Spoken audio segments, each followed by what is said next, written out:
Untuk selanjutnya kita akan dengarkan bersama sambutan dari Presiden Direktur Ikhtisot Consulting kepada yang terhormat Asosiat Profesor Bapak Agustian Temika. Waktu dan layar saya persilakan. Ya, terima kasih. Bismillahirrahmanirrahim. Assalamualaikum warahmatullahi wabarakatuh. Alhamdulillah. Alhamdulillahirabbil alamin wa bihi nasta'in ala umurid dunya waddin. Wassalatu wassalamu ala asyrafil anbiya'i wal mursalin wa ala alihi wa ashabihi ajma'in. Yang saya hormati Bapak Ibu sekalian, para peserta muzakarah atau peserta diskusi kita sore hari ini tentang teori dan aplikasi maqasid syariah pada bidang ekonomi Islam, khususnya di bidang perbankan syariah, produk-produk perbankan syariah, dan keuangan syariah lainnya.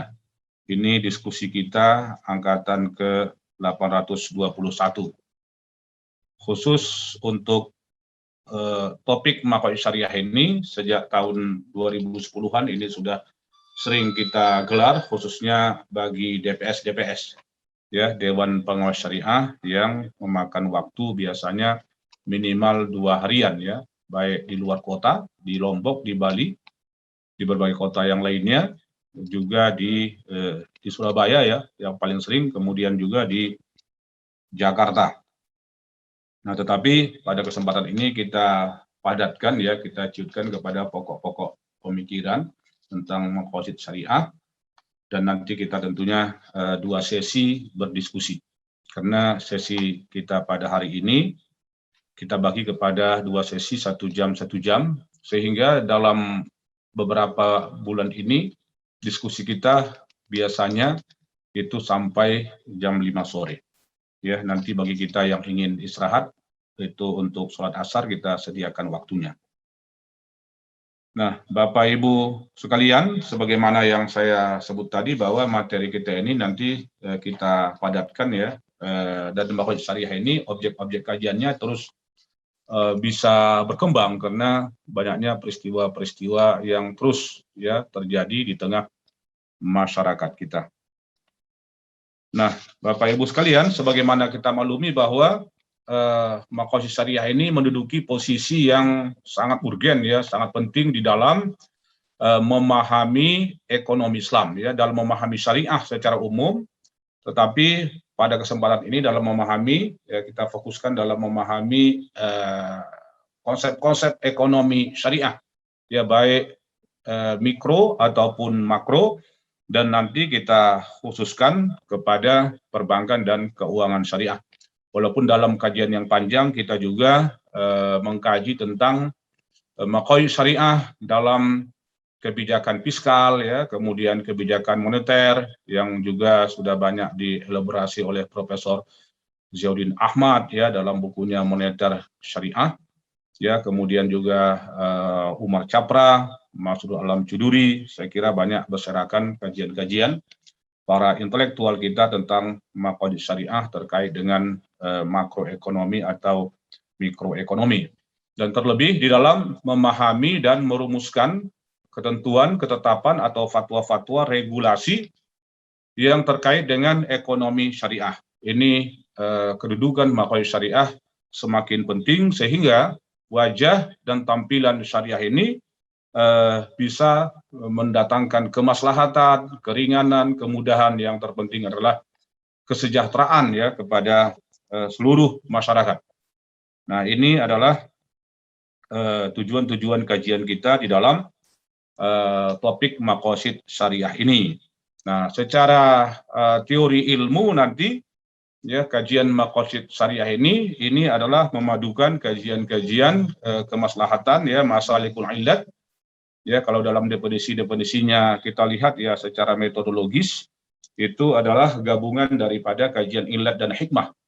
Nah, sehingga tadi ada pakar falsafah tasyri', ya, filsafat hukum Islam atau maqasid syariah, seperti yang ditulis secara dasar oleh Al-Jurjani dalam bukunya Hikmatut Tasyri'.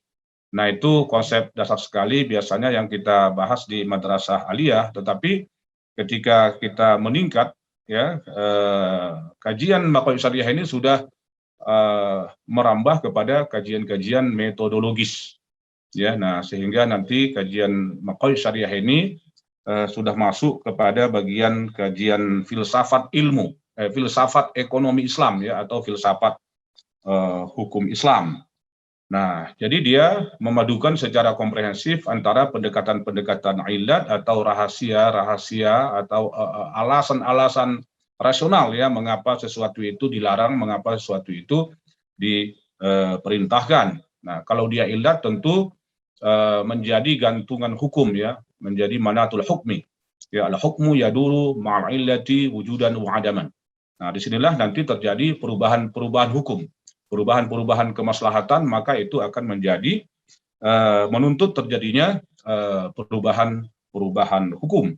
Nah, ini dengan baik sekali bisa kita rekonstruksi sejarahnya di masa Nabi Muhammad SAW. Jadi banyak sekali kasus-kasus penerapan maqasid syariah, ya, yang dicontohkan oleh Nabi Muhammad yang tidak saja berdasarkan teks Al-Quran, tetapi berdasarkan hadis yang mengalami perubahan-perubahan, dan itu cukup banyak contoh-contohnya. Dan inilah selanjutnya yang dilakukan oleh Umar bin Khattab, ya, sebagai seorang khalifah yang kedua, ya, melakukan kebijakan-kebijakan yang berbasiskan kepada maqasid syariah, ya, seperti di dalam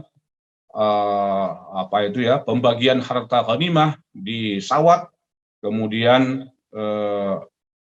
tidak memberi zakat kepada mu'alaf, kemudian tidak memotong tangan pencuri, kemudian melakukan intervensi harga di pasar, ya, dan masih banyak lagi kebijakan-kebijakan Umar yang berbasiskan kepada kemaslahatan yang keluar dari teks, ya. Nah, nanti akan kita bahas, ya, terkait dengan ini, termasuk yang baru-baru saja terjadi. Nah, kalau secara fikih muamalah, ya, memang dalam murabahah itu tidak boleh ada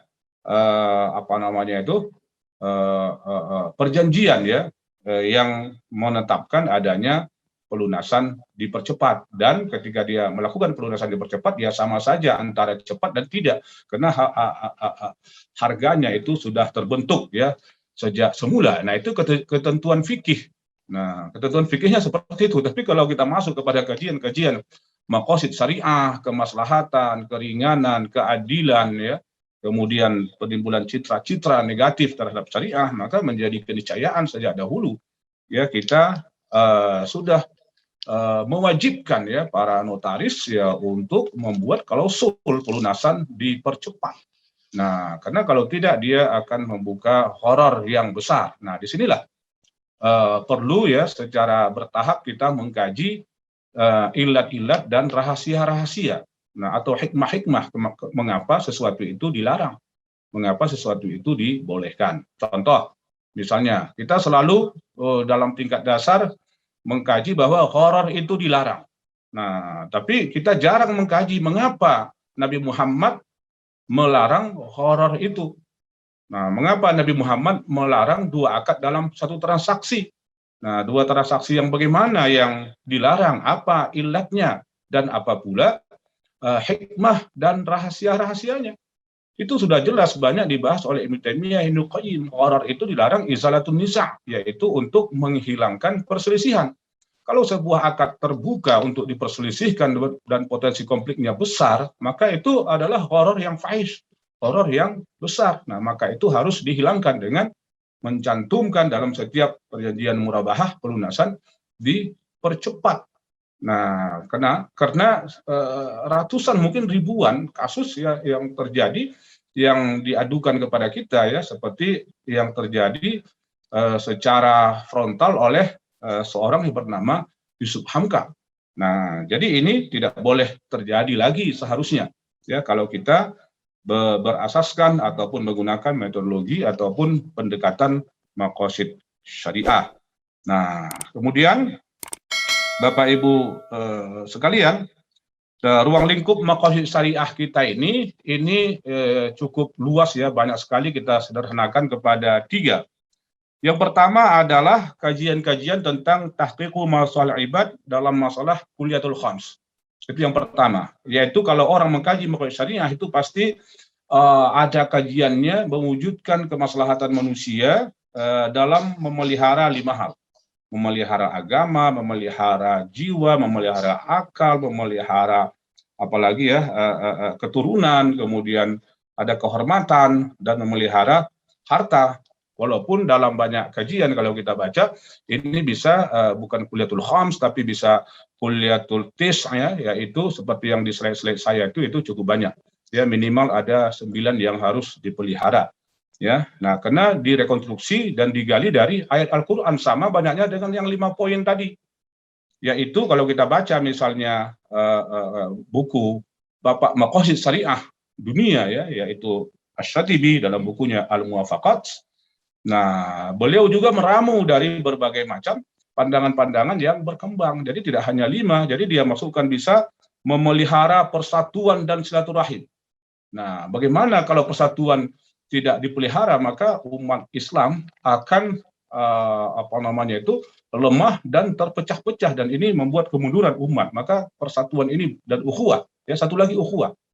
Nah, ini harus dijaga. Jadi persatuan, al-ittihad dan ukhuwah ini perlu dijaga, dan dia bagian dari maqasid syariah itu.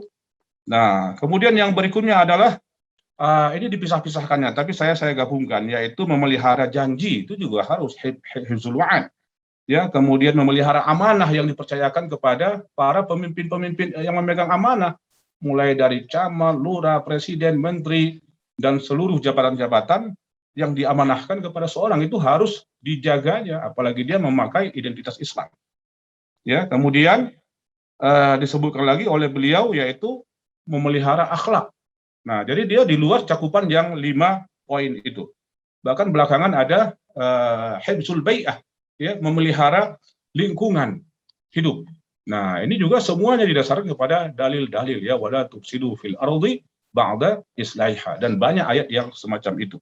Nah, jadi itu wilayah kajian yang pertama, dan ketika kita membahas ini nanti masuk kepada tingkatan-tingkatan ya, yang disebut dengan gradasi-gradasi atau tartib dari kemaslahatan-kemaslahatan itu. Ada yang daruriyat, ada yang hajiat, ada yang tahsinian, dan ini nanti berlaku bagi seluruh aktivitas ekonomi, dalam produksi, dalam distribusi, ya, baik dalam ekonomi mikro, dalam ekonomi makro, dan apalagi dalam kebijakan fiskal dan penyusunan APBN dan APBD.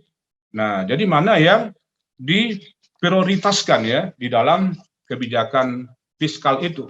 Jadi maqasid syariah ya dalam konteks kemaslahatan daruriyat hajat tahsiniyat itu harus mewujud di dalam kebijakan fiskal, baik secara nasional dalam APBN kita ataupun dalam anggaran belanja di daerah.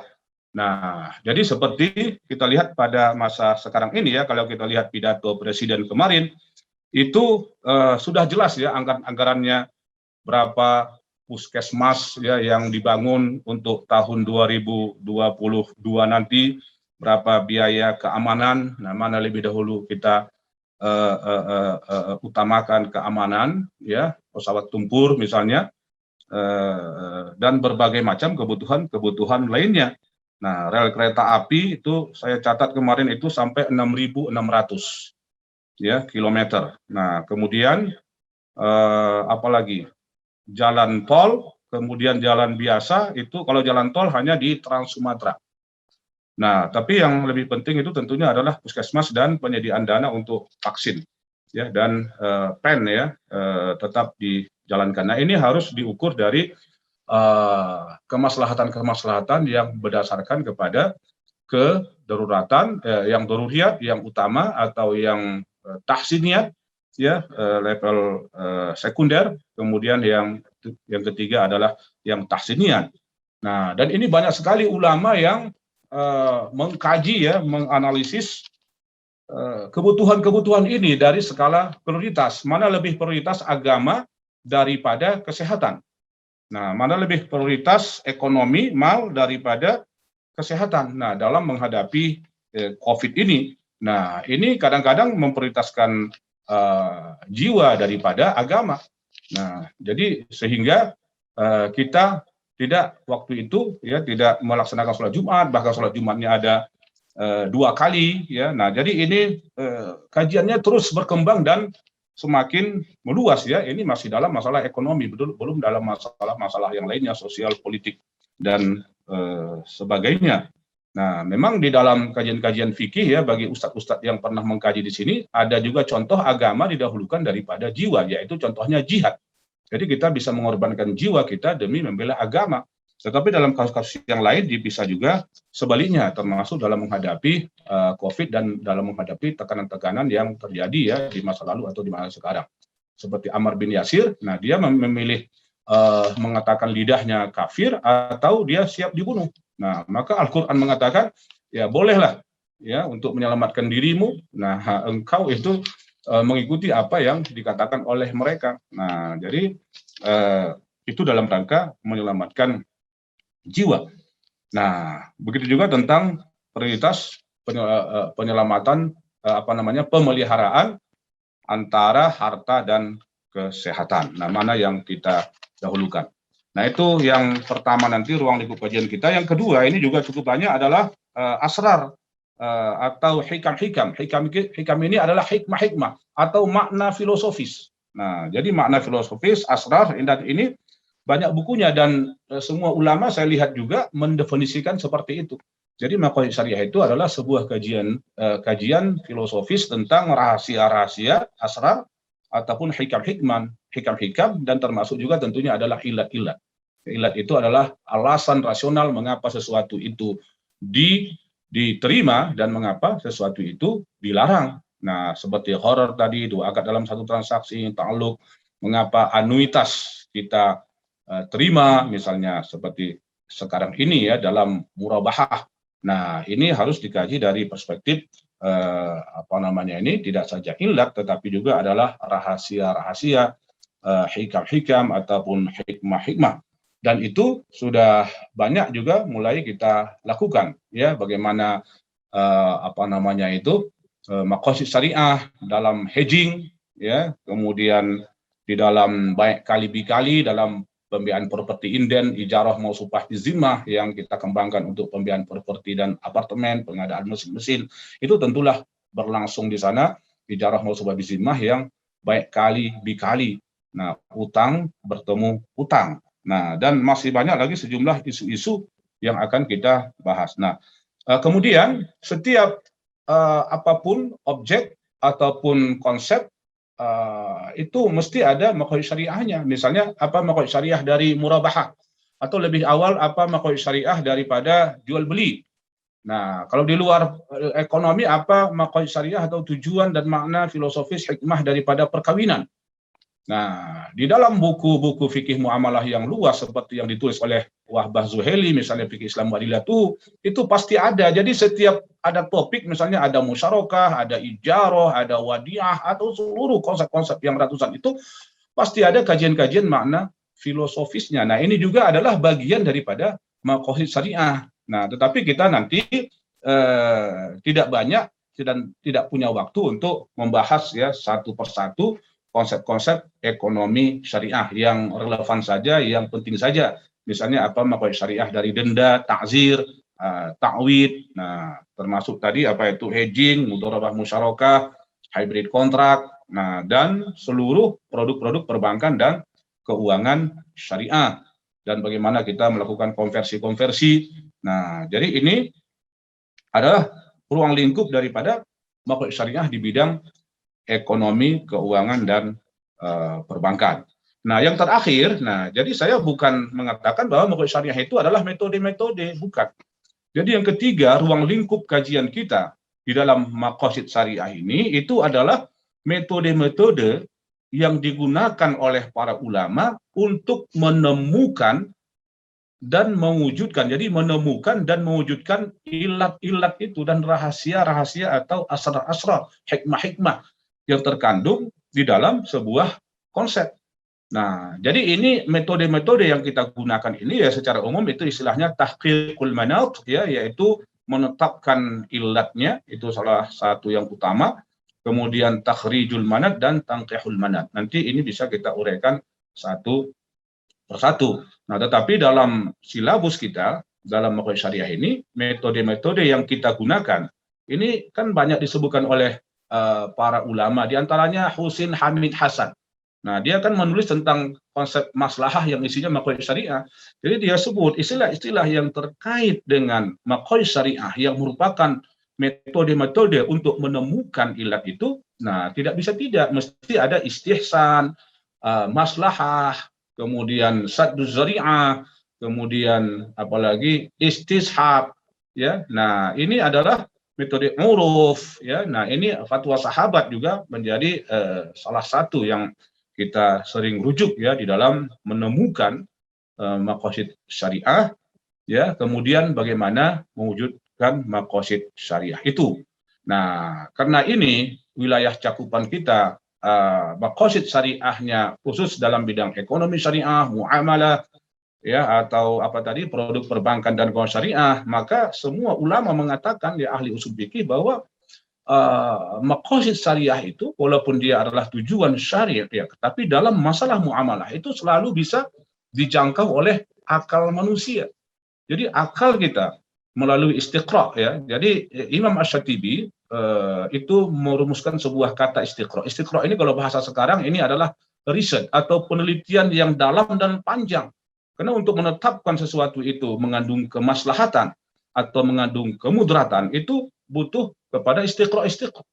Jadi tidak bisa dalam waktu yang singkat langsung kita temukan ada kemaslahatannya.